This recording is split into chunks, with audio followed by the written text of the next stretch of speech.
Hey, Micah. Hey, how's it going, Jeff? Good. It's been a while. Yeah, it has been a while. You've been across the Atlantic and back since I talked to you last. I know. Did we cross paths or didn't we? You know, I mean, were you there at the same we may time? have. I know we briefly we talked about potentially getting together in Paris, Yeah. but when I got there, I just realized that I had no control over my own itinerary. I was with a group of 12 people. It was a big family Oh, really? What were you thing. doing? Well, my wife's half of her family came from France in the 1820s, and they came from this very small village in the east of France Hmm. in what's called the Alsace-Lorraine. And her mother has never been to Paris or to France, and many of her siblings had been to Europe, but they'd never been to Paris. So we decided that what we were going to do is just take her mom and lead all of her siblings on a trip to first the tiny little village they came from, and then go to Paris and spend a week there. So the time that you were there, I didn't realize I had to drive out to the east of like 4.5, 5 hours east of Paris Hmm. and spend 2 or 3 days. But it was a pretty amazing experience. I mean, I went to, not only did I have a great family experience, I mean, just the briefest word about that.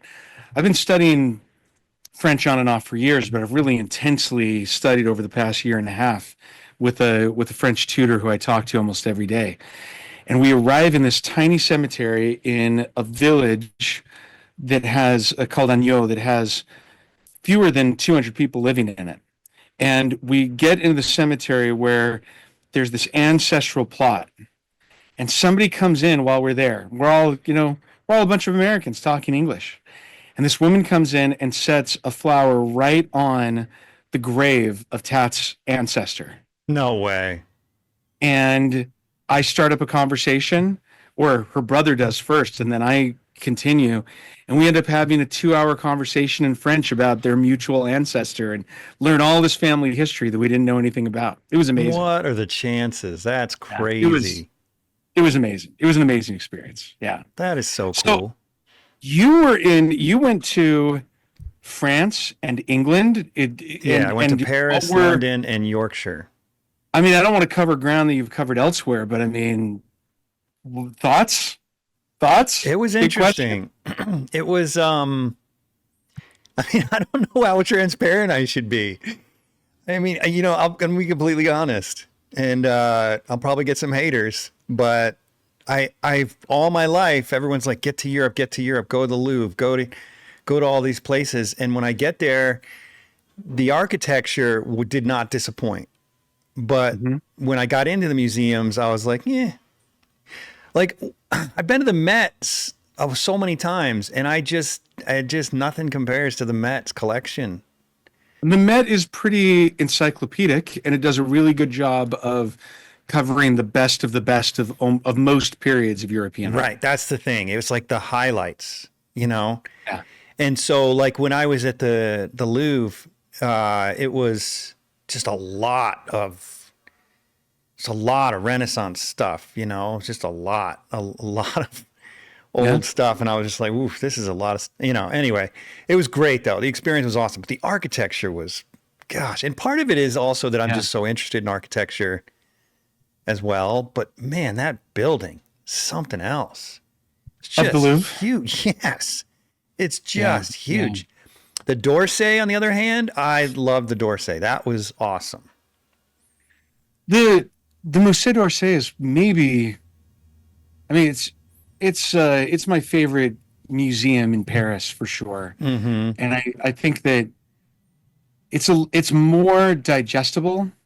Yeah, it's much Um, smaller, obviously. Yeah. yeah, I don't know if you knew this, but the history of the Musée d'Orsay is that it was built as a train station. And Hmm. then within about, I think it was 80 years of building the train station, it was too small for the trains that were being built at the time. And so they had to abandon it and build a whole new um, train station. And there were plans to tear down the Musée d'Orsay and make a completely different building because it hadn't been in use as a train station. And then there was a huge public outcry and a push to turn it into what it is today. And it's not it's not an old museum. I mean, the art has not been in that space for very long. I'm trying to look up. It'll shock you how recent it is. The Musée d'Orsay was founded in 1986 as a museum. No way. Yeah. So they had the most of the art that's there was in collections in different parts of the of France, and some of it I think was in storage at the Louvre, some of the Petit Palais, and they took all of that kind of extra that they didn't have room to show in other places and put it in 1986 in the Orsay. And now it feels like, boy, they need another one because there's just so much in the Orsay even to see that you want to see. Like it's amazing. I'm glad you keep saying the Orsay because I'm so confused about that. So, de Orsay, like it's the Orsay, right? Means Musée d'Orsay is and d'Orsay is a what is the what is the D of Musée? Okay, that's of what I d'Orsay. thought. So it's like it's redundant to say the d'Orsay. Right? Kind of. Yeah, that's what I thought. I mean, but everyone English, says it, and I'm like, shouldn't I be saying Orsay?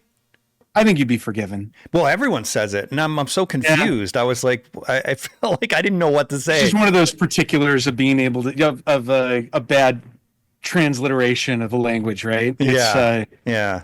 Well, I just went with the flow, and I called it. So did you see the so? Okay, I gotta tell you what my favorite painting was, though. What was it? In the Orsay, it was. What was it? It was Rosa Bonheur. Oh, wait. Are we talking about the plow? The plow. Oh my gosh. Yeah. That was insane. Yeah. And to have Are you so glad we talked about her? The podcast about her and to recognize who she was. I wouldn't have known. If we hadn't had that podcast, I would have seen it and appreciated it, but I wouldn't have known anything about her. So that's awesome. But it was so good. The thing is, one of the things that I recognized when going and seeing a lot of the paintings I'd never seen in person before is paint handling. You just can't really appreciate how they apply paint until you see it in person. And many cases, I was disappointed. I'm like, it looks great in reproduction, but they're not. I mean, I couldn't even give you examples, but there was a bunch of art where I'm like, but the paint is not that bold. It's blah, kind of, whatever. I go to her painting. That woman was like a master with paint. I mean, it was beyond a beautiful image. It's like one of those great cake decorators that just has control of the frosting. It's a stupid analogy, but she just has control. I love the comparison. What's that? I love the comparison. Yeah. I think it's great. It's just some people just make the cake. It's like, okay, and it tastes right. But this is like very particular about every stroke. It was just so beautifully painted. What I love about that, and this is just a reminder for everybody to go back and listen to our discussion about her, is that she painted at a time when women were shut out of every major institution. Her father was a painter. She was clearly, they tried so hard to get her interested in other things and tried to get her brothers interested in art. And one of her brothers does do art, Isidore Bonheur, becomes a great sculptor. But she was so good that it just could not be denied by the institutions. Oh my gosh, no way, man. And so she just continues to rise and breaks through all of those barriers because of how good she is. I mean, she had to work 3 times as hard as any man at the time, and her paintings show it. You look at them and you think, holy cow, like that is one of the greatest. And her subjects were not the subjects that were considered great for the time either. But you look at that train of that plowing, those oxen plowing the field, and you just, and the scale is big, but it's not as big as other things. It's pretty big. Well, yeah. Well, the Orsay has huge paintings. I felt so small in that one room in the back corner with those like 20-foot tall mural paintings. I thought I was painting big. Yeah. And I'm like, dude, I don't even, this is ridiculous. I paint You can like see why postage stamps compared to these things. You can see why those guys were comfortable, where they had become comfortable through doing theater sets. Really? Because is that where most of them came from? A lot of them had trained in addition to working in their school. They were training in their schools. They were doing opera sets and ballet sets, and they're painting on 80-foot, canvases, making the Swan Lake background. So it's it's a skill set that we don't really force people to paint with gallons in the way that they did, and then make those multi-figural works. Okay, I know we got to talk about our subject today, but I'm dying to hear. Did you see Return from the Catch by Sorolla? Yeah, the one in the d'Orsay. In the Orsay? Yeah. Yeah. And? It's amazing. Obviously. I mean, everything Sorolla paints is amazing. But yeah. I did like the Rosa Bonheur one better.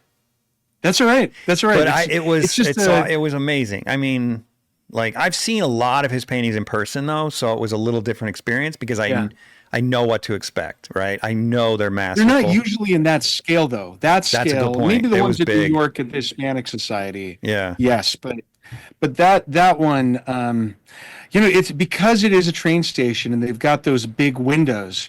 You go on the other side of where that Sorolla is, where the windows are open to the Seine River, and it's impossible to take pictures or even look at a painting directly on because there's such strong light on a lot of images. Like there's this great one of L'Ermite where there's a wood gatherer and death is coming at him, and every time I go there, I think, damn it, why can't they just put like black shades over here so that we can see these paintings better? That was frustrating. I totally agree with that. I got to bring up a couple other things because of our podcast. Because it was weird, man. It was like I was walking in your footsteps through this whole visit to Europe. And because I was like, I know Micah was standing right here taking a picture of this painting and that painting and this, because we've talked about so many things. But one of the paintings that I saw was that painting of Monet that we talked about, where it was really awkward. That one. Oh, the turkeys? Oh no, the boy. I saw the turkeys too. I saw the turkeys too, yeah. And that was cool. But I saw that. It was in that great exhibition where they had the Alphonse Mucha, where they had the drawing and the poster next to one another. Yeah. Okay. Yeah. And in fact, hold on 2 seconds. Hold on. For everybody who wants to know, it's not available in English yet, but it's this show. Yeah. Right? Yeah, it's this show. Anyway, go ahead. Anyway, no, I just wanted to point out that I'd seen that and I was sort of appreciating that I could imagine you standing there looking at it. But also Jerome. I saw a bunch of Jeromes and I was like, dang, this dude. Like, I don't know that I'd seen any in person yet. If I had, I didn't know I had. Maybe there are some at the Met and I didn't notice. But I really like some of the most beautifully composed works. And they're smaller than I thought they would be. All of them are you think when you look at them, oh boy, these have got to be at least 4 or 5 feet wide, right? Some of them, and then you get to them and they're like 2 feet, or some of them are just like, they're just they're tiny. It's we're going to talk a little bit about that today when we talk about Meissonier. Okay. I want to know what you thought about the turkey. I got 2 more things I got to run by you. Yeah. One observation that because I've been so excited to talk to you about this, and we got to talk more when we just go to lunch or something. But people are going to hate this because he's like the god of a lot of our followers. But man, there was a whole room of Bouguereaus there, and of course they were gorgeous. Like Bouguereau is a master painter. But Rosa Bonheur's was so much stronger to me personally. Yeah. Like it was just the control of paint. And it was really interesting to have that response because I was in the Bouguereau room and of course I was impressed. Don't get me wrong. I mean, the dude wipes the floor with me. So it's not about like looking down on Bouguereau by any stretch. It's that I was shocked to see that someone I'd only heard of through the podcast, through you, like impressed me more than Bouguereau, who I've known about, because he's like, he's so revered in our culture, in this particular art culture that we're involved in. And but again, he's amazing. But Rosa Bonheur just blew my mind. yeah, you're going to get a lot of hate mail, and I will too for saying this, because I think that okay, the worship of Bouguereau is a real thing, Yeah. and Bouguereau, I could concede that he may be one of the greatest, top five greatest painters of the human figure who ever lived. Right? Yeah, but it I mean, depends on your arguably, criteria. I think his paint, right. his paint's Maybe, thin and not as bold as some others that I would appreciate more. But or- yeah, but I mean, the argument could be made, yeah, right? The the argument could be argument made. definitely be made. Yeah, But I feel very little emotion, or I rarely get pulled into a Bouguereau painting, and I yeah, that's rarely how I felt. feel driven. I rarely feel a sense of awe or wonder, and it's a very intellectual experience for me to look at a Bouguereau. It's not a very emotional experience to look at one, and I don't know why I feel that way. I've had this conversation with Howard Lyon, who is a big Bouguereau fan, but he also concedes that point too, that, and he's got, maybe of anybody I know, the largest database of high resolution Bouguereaus that he has personally taken. He's seen more than anyone I know, Hmm. and we have this conversation on a regular basis about, can you have this very high technical achievement, but then at the same time, what's missing in it that doesn't draw you as much as maybe a, a, a, an auction by Rosa Bonheur. And I don't know what it is, because I feel the same way that you do about it. If I had to live with one, I would rather live with the Rosa Bonheur than live with a Bouguereau, 100%. even if the value is 20-fold. And Bouguereaus are extremely valuable. And I'm not saying that we should not say that his work it shouldn't be valuable or shouldn't be good. I just think that, I don't know what I think. I'm the same. I'm with you, Jeff. I just think that he is technically unbelievable. He's not my favorite. Well, I feel like when I saw the Bouguereaus, I'd already seen them in print. And Maybe, yeah. And nothing in seeing them in person added to it because of the way he paints. It's flat, thin, so it could easily have been printed on canvas, right?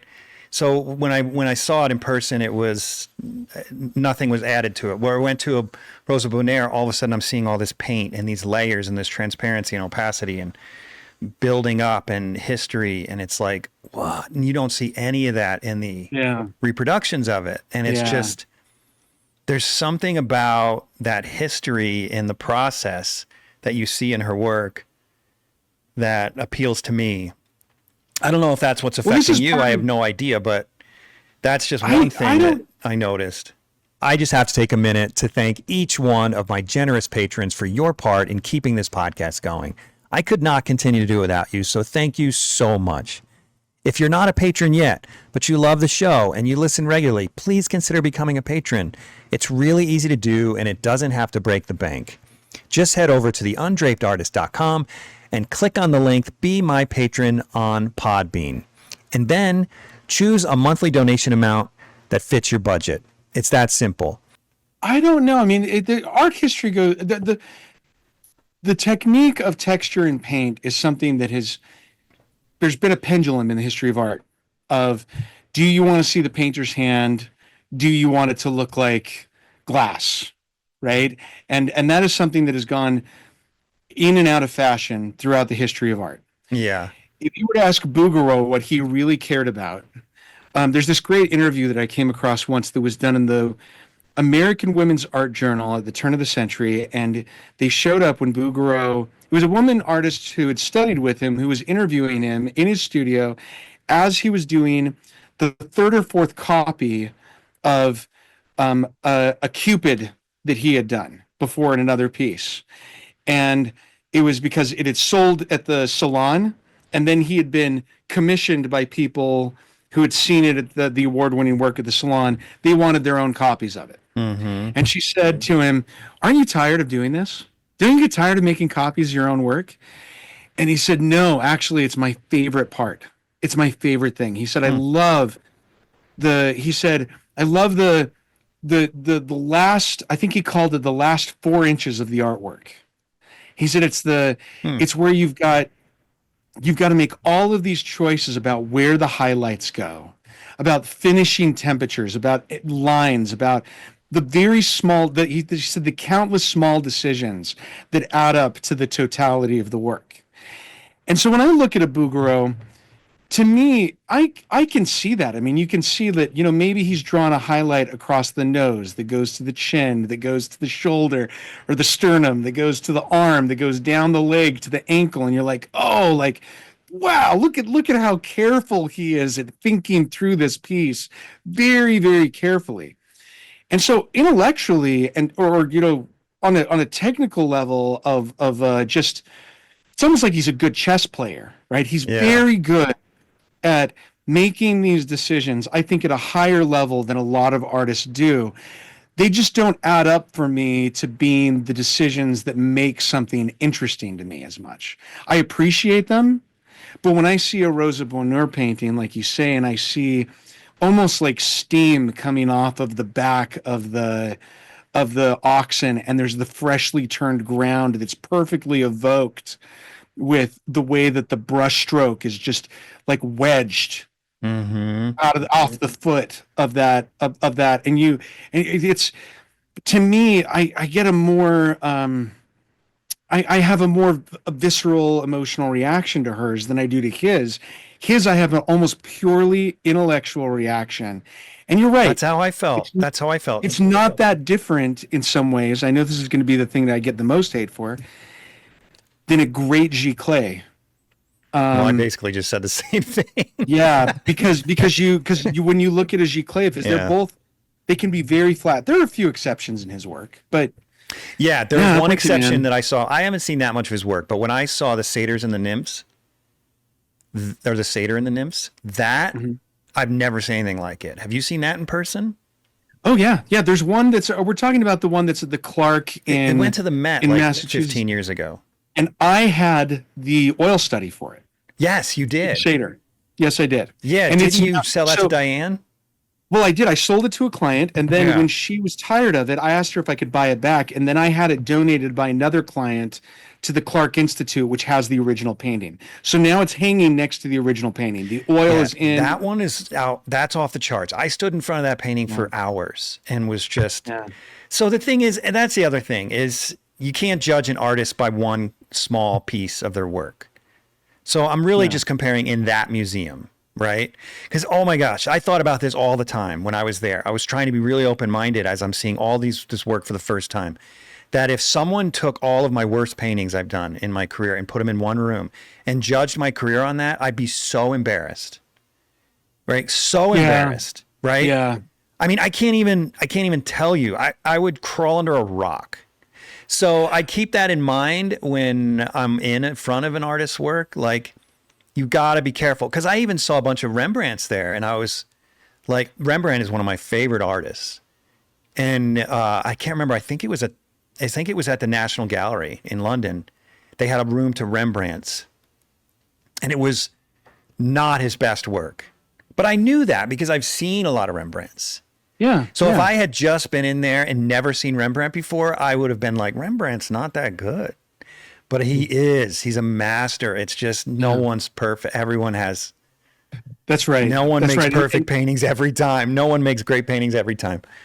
Well, and our looking back at, there's always the saying that hindsight is 2020. Yeah. In art history, hindsight is not 2020, because we pull out one artist that we're really excited about, and we talk about them as if they lived in isolation, they were the greatest that ever lived, and we maybe emphasize them more than their contemporaries would have emphasized them. Sometimes that's good, because I love Van Gogh, right? I think Van Gogh is fascinating to look at, and he was almost completely ignored in his time. So I'm glad that we've kind of like discovered him and emphasized him. But Bouguereau and the worship of Bouguereau is largely the product of Ives Gammel, who was taught in who studied in France, who knew Bouguereau, or the students of Bouguereau, and then he taught Richard Lack, and Richard Lack taught Daniel Graves, Jacob Collins, Graydon Parrish, that whole crew of people.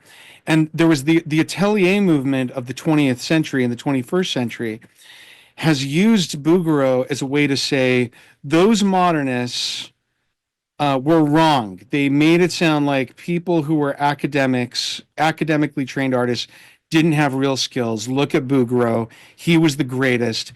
And they kind of used Bouguereau as a poster boy. I know I'm collapsing this argument. I'm oversimplifying it. Right. But Bouguereau has largely become the poster child for the forgotten great artists of the 19th century. And I don't think that Bouguereau is the best example of the artist that I love from the 19th century. He's just the one that's largely been used as an argument by this group of people. And when you go to these ateliers, as you know, Bouguereau is really worshipped. And it's also funny when you hear people talk about Bouguereau. This is a conversation I've had with various people, from Jerry Ackerman, who did the Barg Manual, who was my mentor, to Howard Lyon, to Daniel Graves, to Graydon Parrish. Everybody has a different opinion about how Bouguereau worked. Really? And they're Doesn't contradicting. seem like a huge opinions. mystery to me. Well, and it's really funny that he has become such a focus. And I know that he was successful, but I also think, gosh, Sargent's more interesting to me. And we rediscovered him, and you look at Sorolla, you look at Zorn. I mean, even if you look at Giovanni Boldini, you look at Madrazo, you look at, I mean, like I even look back and I think, why aren't we talking about Van Dyck more in these atelier situations? Because Van Dyck is kind of the ground zero for what Sargent was doing. And it's just interesting how we choose the people that we choose and who survives the Darwinian natural selection of what artists tend to worship at any period. Yeah. Right. And Bouguereau's been so worshipped, and Rosa Bonheur hasn't. And you go and you see Rosa. I never even heard of her. And you're like, you're like, oh my gosh, like, why isn't she everywhere? Right. Yeah. Well, I know we got to get started. You probably got lots to do, but two more things. Yeah. Quick things, maybe three. Yeah. Sargent, National Portrait Gallery. That was a highlight. I went through the whole National Portrait Gallery, and hands down, Sargent stood out like a beacon above everything else. I mean, it was just like mind blowing. I already know he's good. Makes me so excited to go to the Met. I'm going in on July 19th. I'm going to go to see the Sargent show. Awesome. I already knew I loved Sargent, even though I don't paint anything like him. But holy crap, dude, he blows everyone out of the water in portrait painting. What's great about those paintings is, to me, they resemble more the Spanish work that he knew so well of Velázquez. They do, kind of, yeah. Because there a lot of them are those World War I generals, and they're very the palette is extremely restricted. And so you get to see what he's able to do with the restricted palette. No, he gets skin to look so skin-like with so little color. I don't It's understand really how he does it. I don't, Because the gradations between the uniform, the furniture, the wallpaper, and the skin is all so compressed. It's just, you're just I like, don't what get it. is I don't know what he's going doing. on? It's unbelievable. I haven't seen very many other artists able to achieve that with so little color, with such a limited palette. Usually the skin sort of, at least in person, you know, I don't know what he's doing. That's a mystery to me. But you're right. You go through there and you see works by his contemporaries, and you're like, there's no question. That's pretty good. That's great. That's great. It is And cool to Sargent, see. I don't know if you saw the Dame Laura Knight paintings that were there of like the female model that was new. We'll talk about. I love that one. It's a great piece. I love that one. She was a contemporary. Highlight. We should talk about her. Yeah. Okay. Last thing. I got to say this because I know how you feel, and I got to get your opinion. Yeah. After coming back from Europe, I remember saying to my wife, "You know what, Jen? I know Utah sucks in the museum department. It won't anymore now that you have a museum, but it's not great. I mean, the Springfield Museum is great considering how small state we are. We have what? 2.5 million people. What do you expect, right? Yeah. But Springville's doing a great job with their Russian collection. But But other than Springville Museum, and even that, it's small, right? So I don't want to knock them, but I was really surprised that of all these great museums I'd never seen before, and coming and seeing all that amazing work, that I would take the painting by Carl Bloch. Shoot, what's it? The one that BYU has. Pool of Bethesda. Pool of Bethesda over anything I saw in Europe. It's interesting. Anything. Like that painting, in my opinion, is better than anything I saw. Interesting. And I know how you feel about Carl Bloch. So someday I need to ask you what you think about that. Maybe it's too long of a discussion, but it's a long discussion. Yeah. We'll have a conversation about it though. But I also don't look, art is very personal. Yeah. And I also think that to me is by far his best work. Oh, you think so? I do. And I think that if he had shown up in Paris with that work, he would have been considered hopelessly provincial at the time that he was painting it. But I think that it would have been, because I think he was working 20 or 30 years behind the style of what was predominant in France at the time, or in the and I think that who I think I need to talk about. We need to talk about Jean-Paul Laurent, because when I see that, I think of, come on, that is a great painting. I didn't see anything like that. We have it right here, 50 miles from my studio. I wish it was 2 miles from my studio, but yeah, it's a great painting. That is a great painting. Anyway, all right, so that's it. We'll end on that. We get to I know you got a lot to do. No, that's all right. I would rather do this all day than any of the busy work I have to do. So who are we talking about today? We're going to talk about one of the painters that I've wanted to do a podcast on him. He's one of my favorite artists of all time. His name is Ernest Meissonier, and he was called the king of easel painters in his day, and that was both a compliment and a deep insult. Really? And I'm going to get into why that is. By the same person? By at the time, and we'll talk about it, because the thing that got me wanting to talk about him is that first of all, I have personally acquired 2 works by Meissonier, and I'm going to show them to you today, and that's after me looking for them for years. But also, I've been reading a book that I would suggest anyone who's interested in 19th century art, how it's made, their favorite, and the traditional art of the 19th century. They should look at this book. This book is called The Plight of Emulation, Ernest Meissonier and the French Salon Painting. If there's any book that has made me, there's no other book I've ever read in my life that's made me feel dumber than this book. Really? Well, could a person with a low vocabulary like me even get through it? Oh yeah, absolutely. It's just one of those books that was written in 1996. And the author at the time was a professor at Emory University of 19th Century Art, Mark Gottlieb.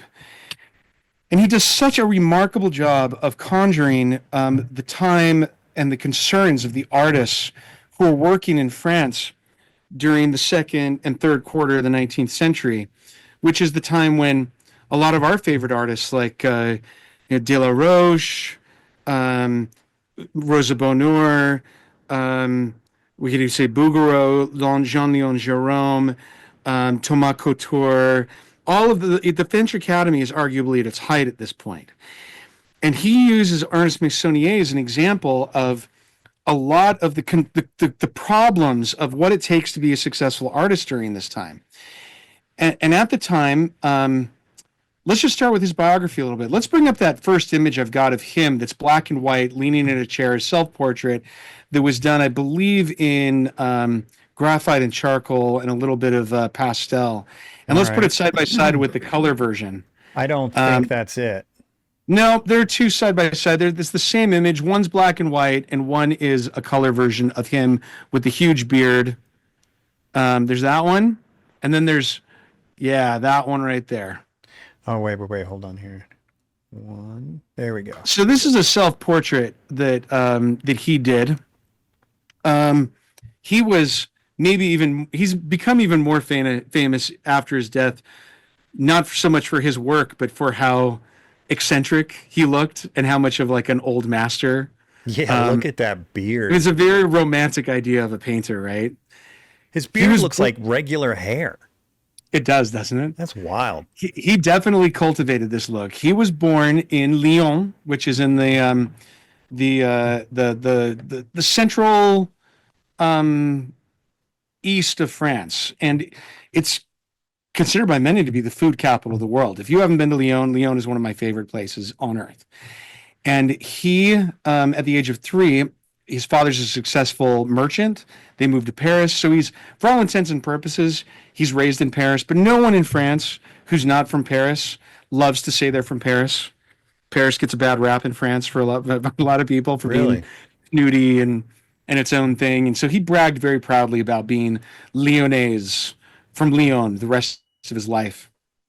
And he associated with a lot of those artists. And he went to the École des Beaux-Arts, studied with the classicists. And at the time that he was growing up, the artist who was probably the most successful was De La Roche. And this is a work I'm sure you saw in person. It's the execution of Lady Jane Grey. If you could bring that up, it's the woman in silk. Let me take these down. Yeah. Woman in silk. She's silk at the center. She's being about to be executed. It's in the National Gallery in London. It's far. You almost had your thing on it right there. One more over. That's it. Oh, I did see this. This was awesome. So De La Roche, the book is largely about this crisis that had happened in French art.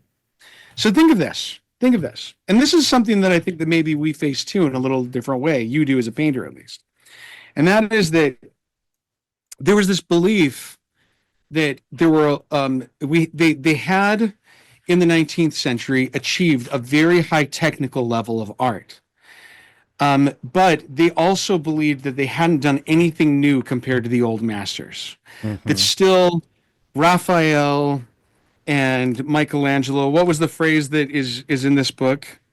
Let me see if I can find it, because it's said so well by Gottlieb in this book.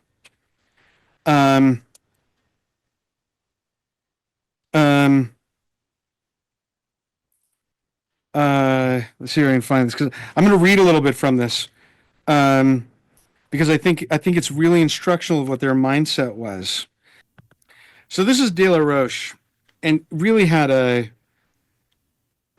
really had this crisis in the 19th century, where they were trying to find out what could they contribute as artists to artwork. And De La Roche, who was trying to establish himself in the 1820s and 30s as the real leader of the school, he dedicated himself to what he called not grand painting, but historical genre scenes. He kind of created that as a category in his own mind, right? And he said, I've never simply prostrated myself before the fashions of the day, but I've always thought that one could make very serious art while serving the ideas that have preoccupied society in the last 60 years. De La Roche used to warn his students that they could never hope to equal the works of the old masters. He advocated that the only thing they could do is apply naturalism to historical scenes, because they couldn't equal the old masters. So he said, this is a quote from one of his students. He said, the old masters exploited the field of poetic invention with such success that one can scarcely glean from their tracks the occasional rare debris. From now on, the house is built. Religious ideas have for a long time found their definitive and best forms. We can no longer add to it as artists. Wait a minute.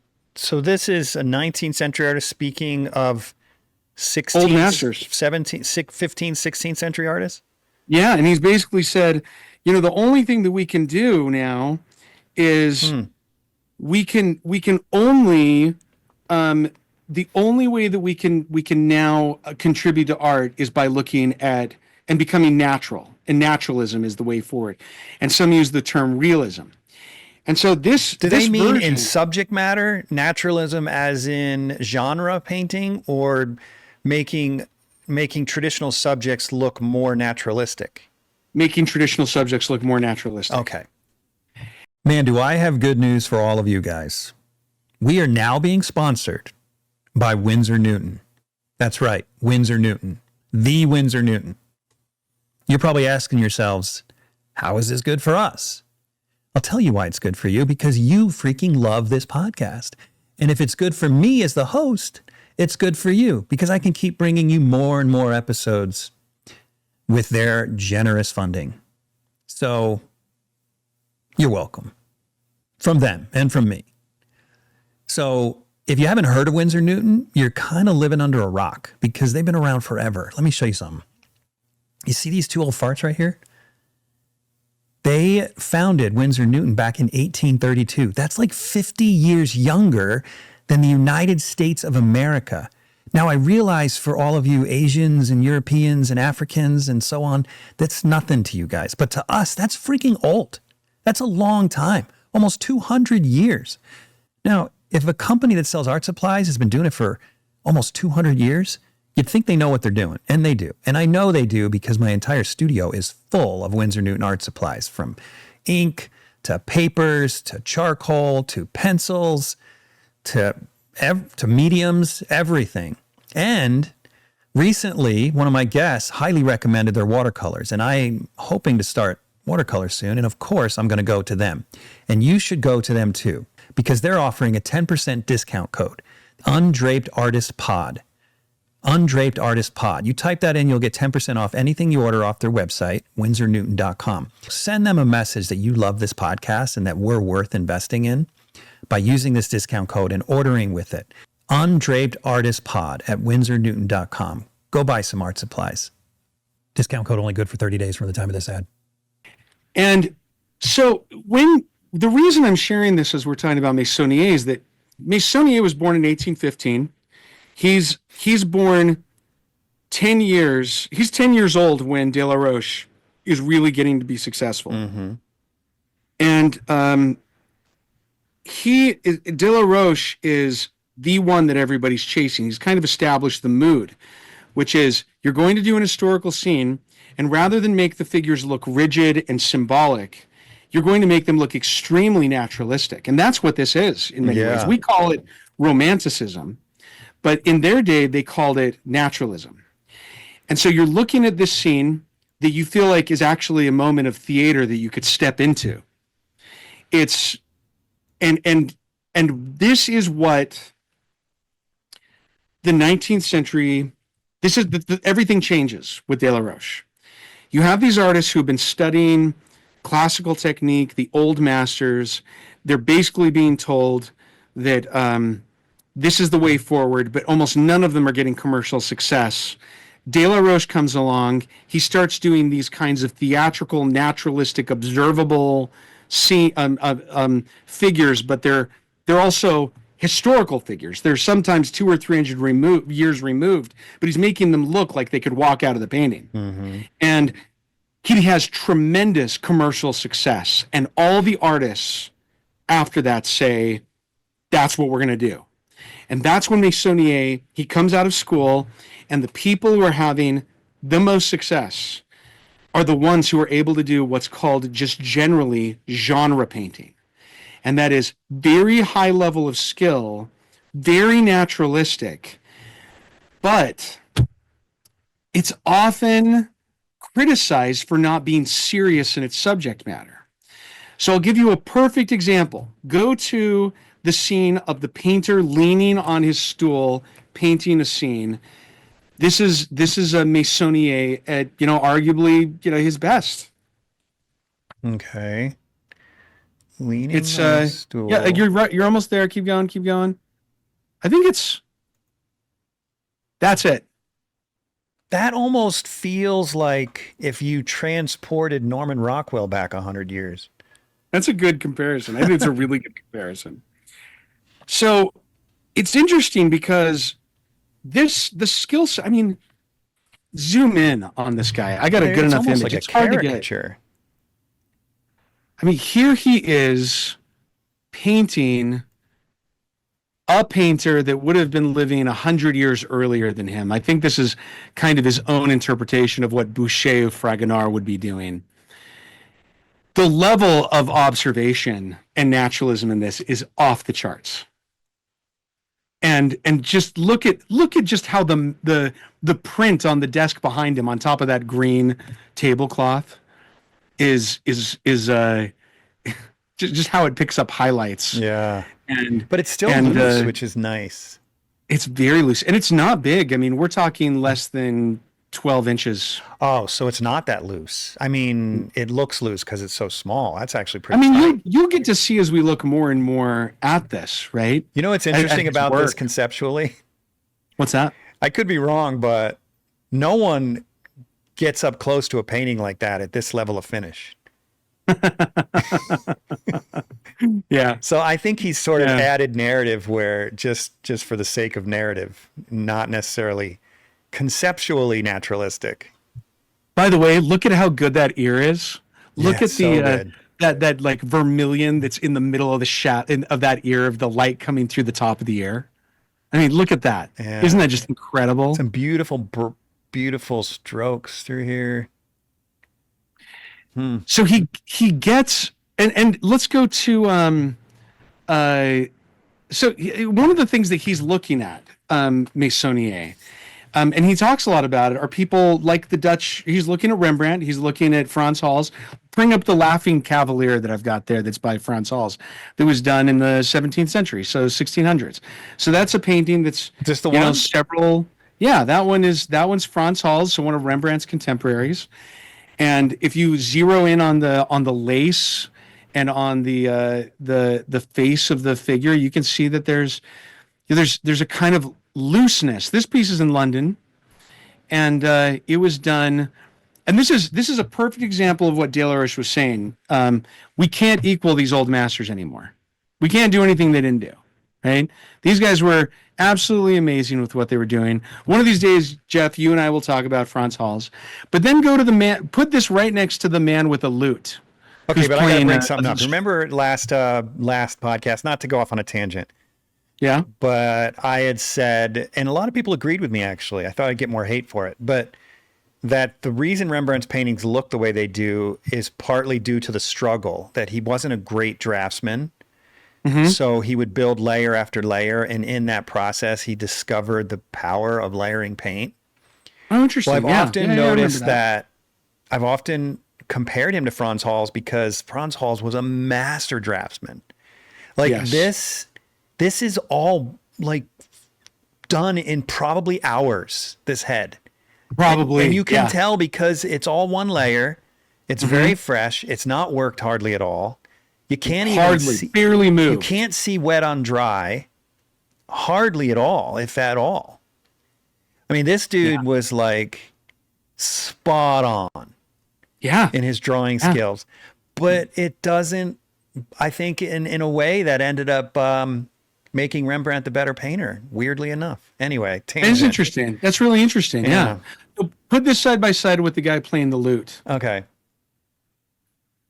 which I think actually maybe Playing the lute. he's playing like that stringed instrument. Sorry, these things are so It's all right. tiny, man. Playing the lute. Are you sure you have it in here? Yeah. Yeah. It's called number 5 of all the images. Oh, right here. Yeah. All right, I'll put it side by side. Hold on. There we go. So you can see that He's so that great. in his interest, Meissonier he's very much looking to these Dutch artists. He's painting smaller, but he's doing these. I would argue that Meissonier is doing things that are more complicated with composition. He's more interested in putting these figures in figurative space. I'm sorry, in physical space, and he's painting small, and he's painting a lot of them, and he gets a lot of success. In fact, I'll read to you this complaint of his mentor, and who was doing these large history painting projects at the same time. These guys planning murals while Meissonier is getting all of this commercial success, and he's complaining to a friend in a letter about Meissonier. And the artist's name is Chenavard, and he says, "The name that recurs most often is my friend and compatriot Meissonier. Meissonier, who refused 300,000 francs for 2 small paintings, the size of a hand, each of which was only one figure, not more than 7 centimeters high. Meissonier, whose Dragoon on horseback, sold for 25,000 francs to an American dealer, was sold again a few days later by the same dealer for 10 times that amount. Isn't that irritating? Meissonier, who has completed but one large painting, large for him, but tiny for me, who in painting it for 300,000 francs,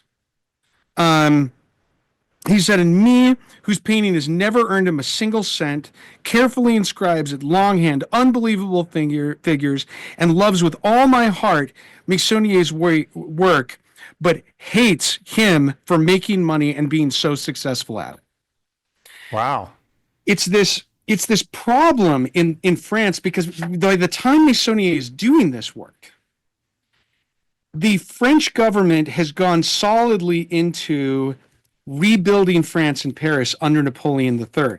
Mm-hmm. The Paris that you visited and the architecture that you love so much was largely from the 1850s, 60s, and 70s. And it's when they tore down about half of Paris, and they start rebuilding it. Isn't it ironic that Salt Lake was basically built at the same time as the Paris you and I know was, too? That's crazy. 1850s, 60s, and 70s. Really? Yep. And Napoleon III, or the Third, has this major building program going on. And after, Meissonier was born a few years after Napoleon loses power, Napoleon the First. Mm-hmm. France goes through a prolonged period of depression. And then when he's a mature painter, France is rolling in money again. And they do these huge building projects, and they start commissioning major murals for public buildings. And Meissonier is one of the few people who's not getting commissions because he's doing small paintings, and all the academics who aren't commercially successful are getting huge projects. They're doing 120-foot long canvases that go in the Pantheon, that go in the ceilings of the Garnier Opera House. They're going in churches. And it has this very strange effect on Meissonier that a lot of artists admire his technical ability. They hate that he's commercially successful.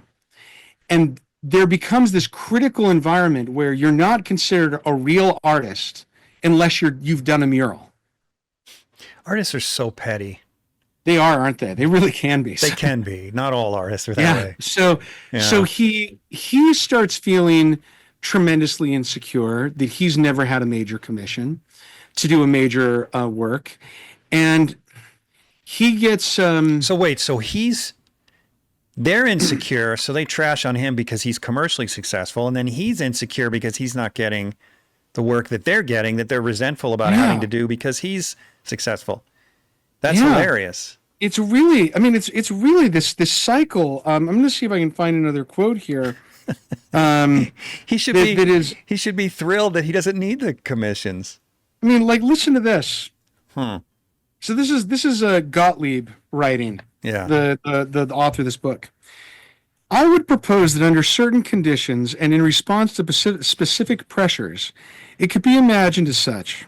The appeal of mural painting responded to the widespread conviction that the commercial imperatives of easel painting had overtaken the salon and jeopardized the standing of the French school as a serious school of art. In that case, Ingres, Delacroix had already established their credentials as ambitious painters. Mural painting functioned as an ideal, if impractical, alternative to this portable format of painting. Hmm. And then he said, Am I missing something? I never imagined the salon was full of murals. I always imagined it full of no, of easel paintings. yeah, It's full of easel paintings. So what? And This this doesn't is make where any he says, sense. so let me read. He said, the supremacy of easel painting at the salon. And let me just say something for those who haven't heard the podcast before or who don't know the context of the salon. The Paris Salon was the largest art contest in the world. It predates film. It predates radio. It is the biggest art event that happens, art event that happens in the world anywhere. There are about 200,000 to 300,000 people living in Paris at this time. 2 million people come to see the salon every year. That's And insanity. And out of the tens of thousands of artists trying to be in it, only about 1,000 to sometimes a few hundred get in it. And the works that are in it become famous. They're reproduced everywhere in black and white prints everywhere. And so the salon really kind of establishes the style of so many things that are going on. It is the artistic event. I mean, it's kind of like if there was only one film festival and one theater, and everything that happens in that theater gets broadcast to every other theater everywhere else in the world. It's the gatekeeper. It is the gatekeeper for everything. Mm-hmm. So he says in this book, he says, as the salon critics observed, the mobile format was made to be picked up and carried home. The supremacy of easel painting in the salon, fueled by the popularity of genre painting like Meissonier, signaled the privatization of art rather than the collective public version of art. Mural painting stood outside that economy. Easel painting circulated, but mural painting was conceived and executed in and for a single and unique site. A site that, unlike a private home of the individual, was collectively owned and used. Therefore, mural painting was seen as being more of a moral and collective experience, that it was for people, it wasn't for individuals. And so there was kind of this moral argument that Meissonier started to feel like, I need to paint bigger paintings. And most of the paintings he's doing are these small kinds of pieces. And before we go beyond to the larger paintings he starts to do, can we go to the man at a desk? Yes. I think it's on your far right. Maybe yep, you almost had it. The far right. Oh, far right. Yeah, keep going. I think it's that one. Yeah. Oh my gosh, this is one of my favorite paintings ever done in the history of the world. This one's small too. It's only like 7 inches high. 7 inches? Yeah, it's just tiny. It's just tiny. And holy here it is. moly. You look at, he's got a tapestry in the background, so he's looking at tapestry. He's got this 18th century romantic image of a man who's leaning forward. Can you find a more poetic, beautiful work of art? I mean, we talk about Bouguereau choosing highlights, composition. To me, I could live and look at this painting like an exotic fish tank every day of my life and never get tired of it. It is just one of the most beautiful poems of a painting ever. It's so human, the way he's chewing on his pinky there. Oh, I mean, and here he is. He's making one after another of these tiny paintings. He's getting criticized for lack of scale. He's getting criticized for the subject matter is trivial in the minds of people who are making it. Is he getting criticized primarily by other artists or the salon themselves coming down on him? It's everybody kind of piles on him at some point. And they call him the king of easel painters, which means they admire his skill level, but they think that painting small is selfish because it's for commercial it's an underhanded purposes. Compliment. It's an underhanded compliment. And you look at this and you think, oh my gosh, is there anyone today who can paint something as perfect as that and do it over and over? I mean, look at this. I'm going to pull one out. Okay. I bought this. This came to me last week. This is a piece that I bought. Look at how big it is, right? This is my hand, right? Jeez. Wait, that's a Meissonier. Are you freaking kidding me? That's a Meissonier. That small? And I'm not going to be able to show you a great image of it. It needs to be cleaned. But even as I look back, even as people look back at it, look at how beautiful the composition is. You know, it is, And every finger, I showed this to a person who plays a flute, and there's a flute player in it. The fingering is perfect of each person. It is just, Man. You look at his work and Are you turning realize, that around? Yeah, this is no. I I mean, are you going to sell that? No, I'm keeping it. You are? Yeah. Good for you. I'll show it to you in person. You know, I'm just distracted by the amazing, unbelievably sophisticated frame around that thing. Well, you know, the original frame was broken. This was so it would fit in whatever. Okay. So they just sent it to me in like a velvet sack. That's amazing. Congratulations. Thank you. But you know, this idea of, okay, let's go to the men who are sitting around a table, who are arguing, okay, or who are playing in another 18th century, 17th century scene. Yeah, I mean, this is also about this, you know, half sheet of piece of paper size. I don't understand how he paints so small. And you look at this and you think, okay, super trivial subject, arguably. They're playing cards, right? Is there anyone who's doing large-scale multi-figural work who can do anything that well?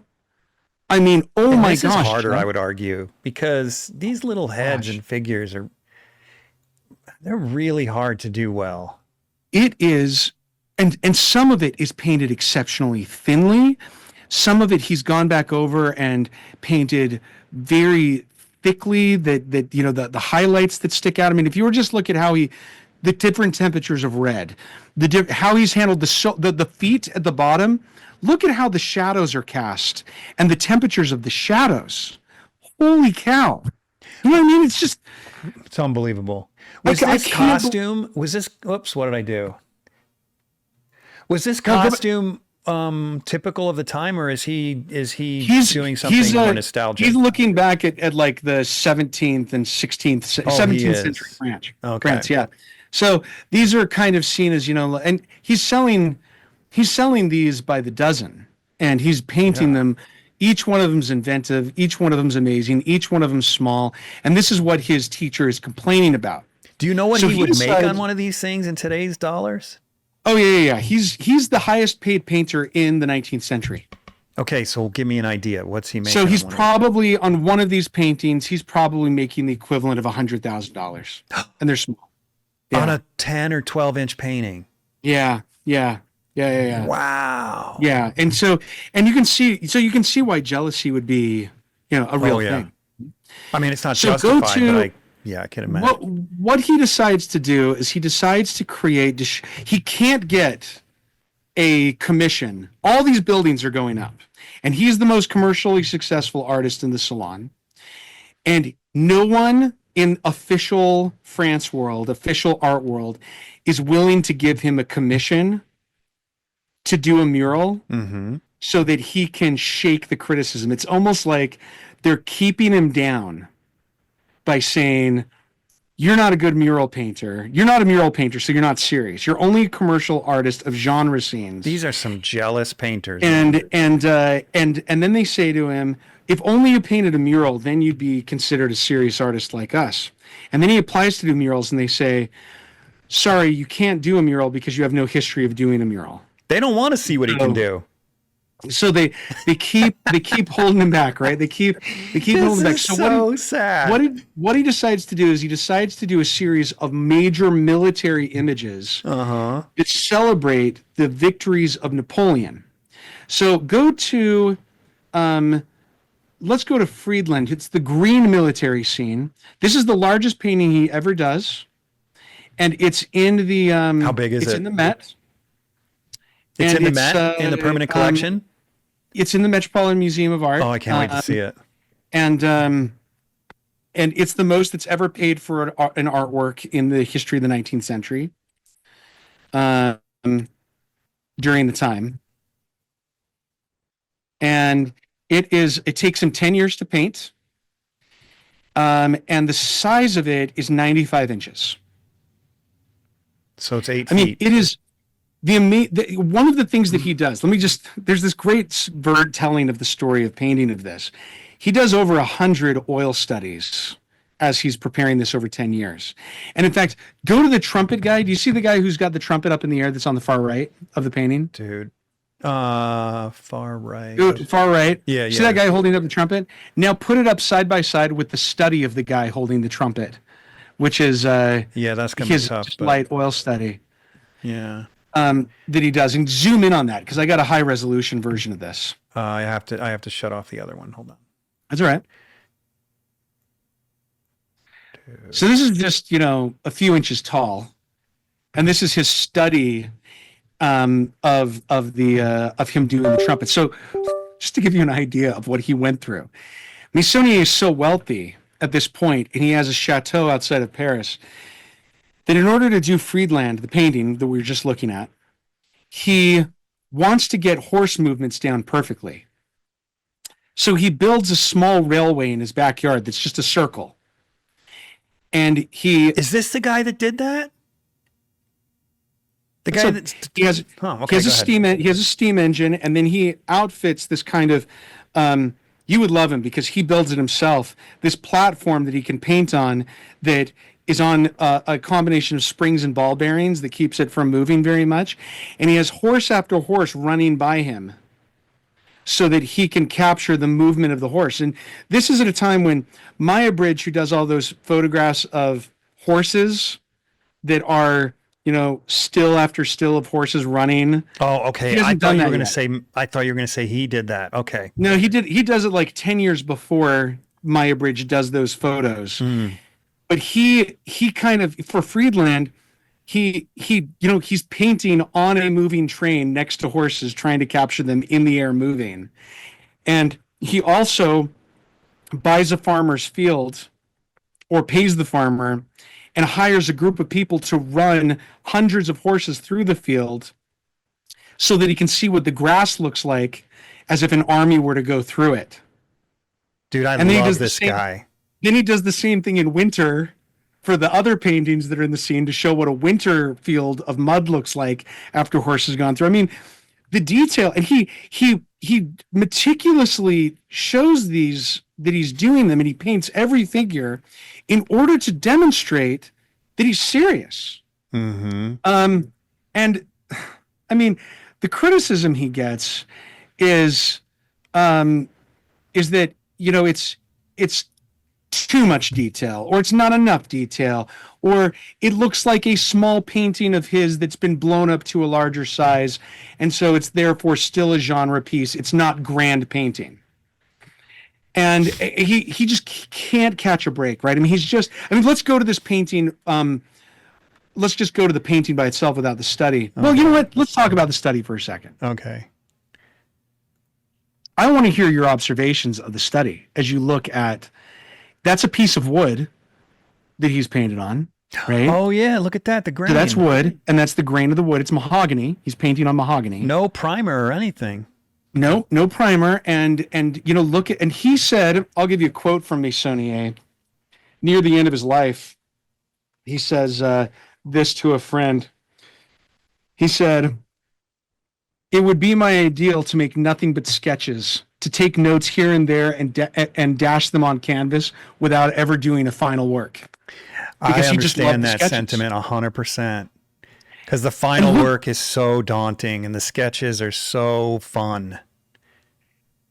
And I mean, it is, as a sketch. It's gorgeous. Isn't that the most delicious, wonderful, amazing thing ever?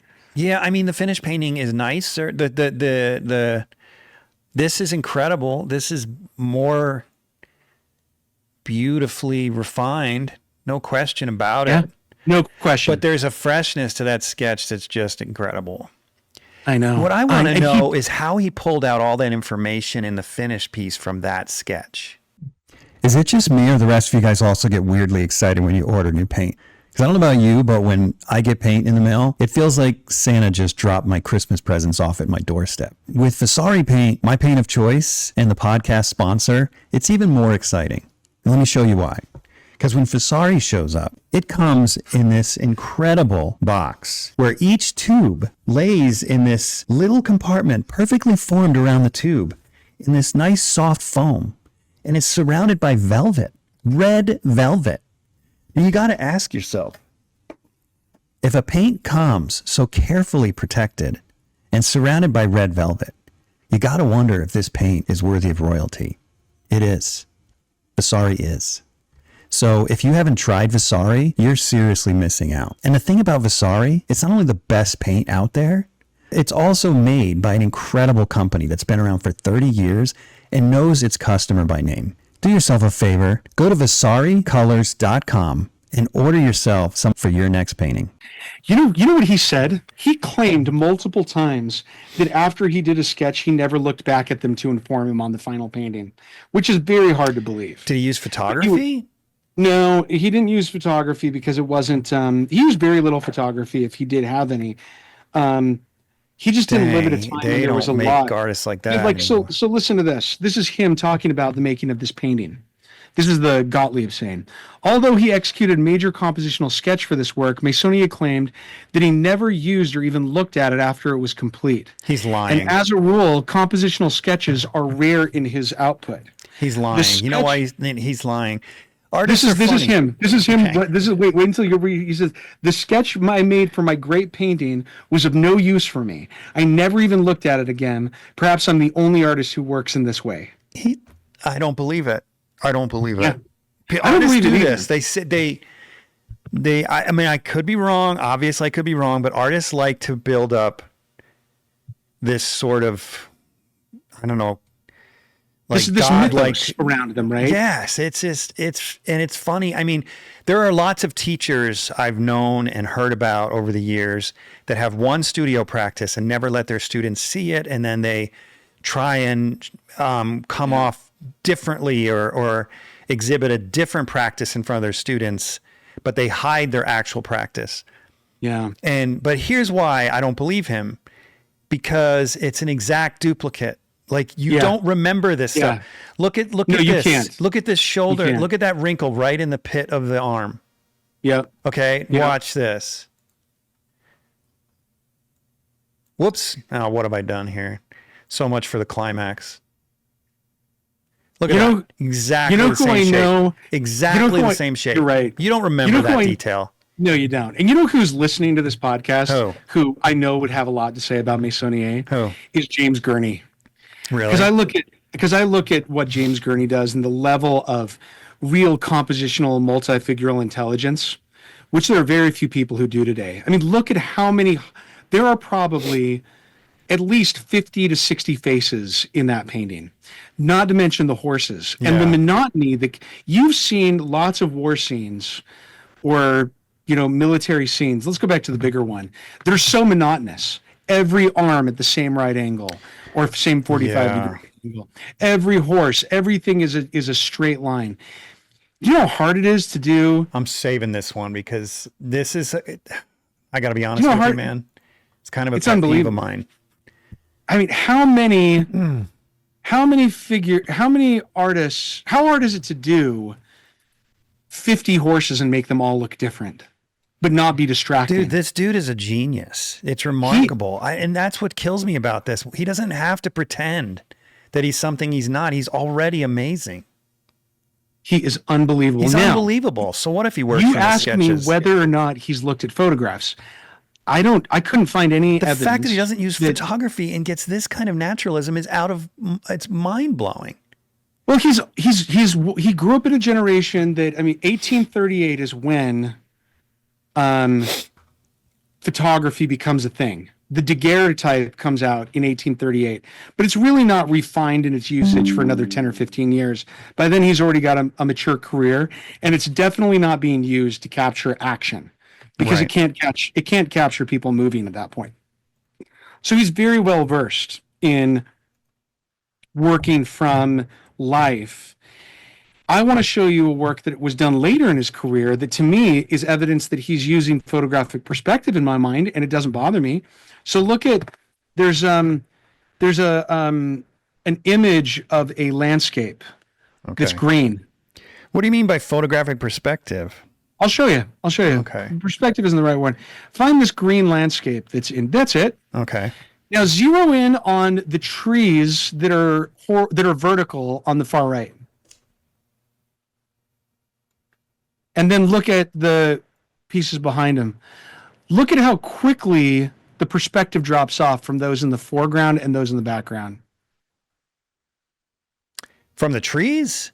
Yeah, from the trees. Look at those trees that are in very sharp No, I understand, resolution. but I guess I'm I not think following your logic. I guess what I'm saying is that I think that he understood this is not the way that that's done is not traditional academic teaching of how a landscape is done. Well, I'd be more focused on the When he building. grew He's up. clearly looking for vanishing points on the building. He's clearly looking for vanishing points, but the way that the foreground and the background are done is the difference between the way the eye sees it and the way a photograph sees it and the way that they were taught. It's against the way that they were taught when he was younger. And I look at this and I think, he is clearly thinking in terms of like high and low resolution, the way we would talk about it in our terms today, when he's doing a piece like this. That's not true in Friedland. This was done many years after Friedland, the one that we were just looking at. And go back to Friedland, that military image. Okay. This is something that almost everything is in. He's just choosing the sharpness of figures based on where he wants the eye to be drawn, not based on where in physical space they actually fall on resolution. So Napoleon on that white horse, at that kind of that point at Remarkable, dude. that piece right there is not how photographs work because he's in the middle. Wait, I don't understand. What do you mean? Very high resolution compared to the ones that are also in the Oh, foreground. yeah. But I See what I'm disagree saying? though, because he's not using one photograph. But you Possibly. can still create this because you do photographs of the individual horses and then you use perspective to put those horses in the right space and so on and so forth. We just know he didn't use photographs for this. We know Fair enough. But okay, but Right? look at this. I'm so obnoxious. Okay, I did a detail shot and then I got a detail here. That is the exact same freaking figure. It is. There's no way he's not looking at his sketches. Yeah, there's no Why way. do they talk like that? He doesn't need to. He's a doesn't freaking need to. god of painting. Yeah. Anyway, You're right. I'm not knocking this guy. He can like I've said about many painters. He's clearly He's a dealing with freaking image making genius. here. And I've done this, as you know. I did a 50 figure painting, which doesn't even compare to what he's got. What is this? I mean, that's a lot more than 50 figures. Yeah. And I did that without any photography, and it's nowhere near as good as this. And it was the hardest thing I've ever done. It was so hard to do without photography. It is hard. And I think that's why you would uniquely appreciate Meissonier's frustration too at not being considered a heavyweight by his contemporaries, because you look at it and you think, okay, like, what do I really have to do?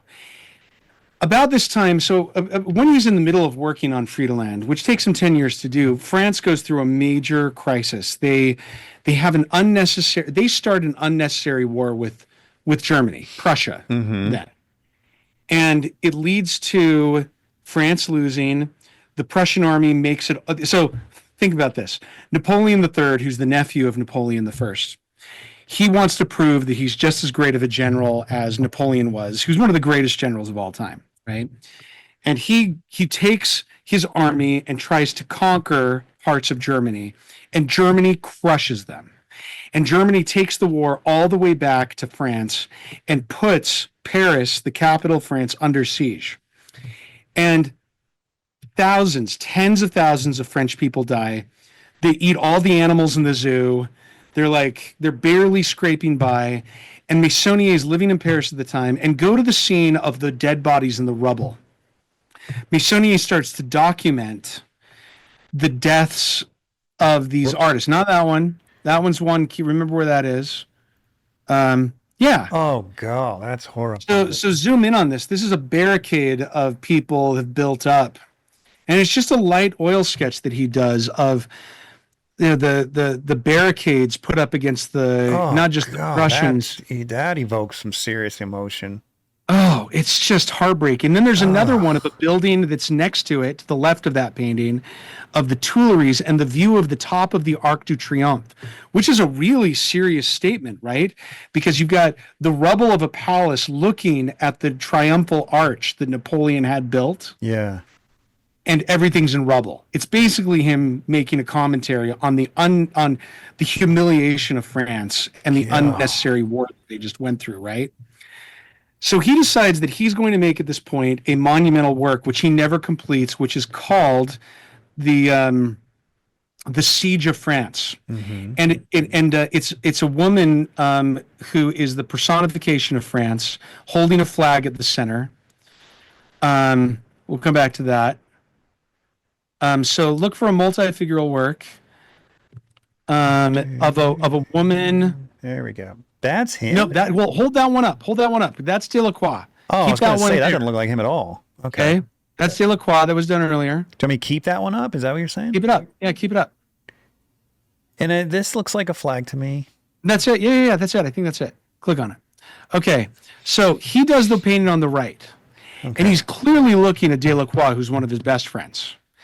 The painting on the left is about the revolution. So these two are buddies, and does Delacroix throw him under the bus all the time too, though? Or is Delacroix one of the critics? No, Delacroix doesn't make a lot of comments on him, apparently. But, you know, Delacroix is considered a monumental painter for good reason. He did a lot of monumental pieces. Yeah.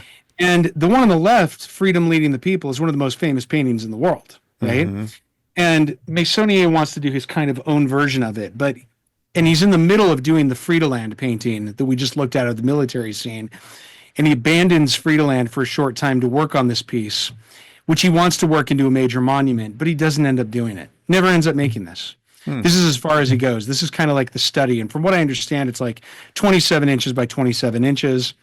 And he does 2 or 3 different versions that are studies of it. And then he abandons it. But you can see how he's definitely conjuring the image on the left in at least it would have seemed similar. My argument is that Meissonier, I mean, Delacroix is not my favorite painter. He's a great idea man, in my opinion.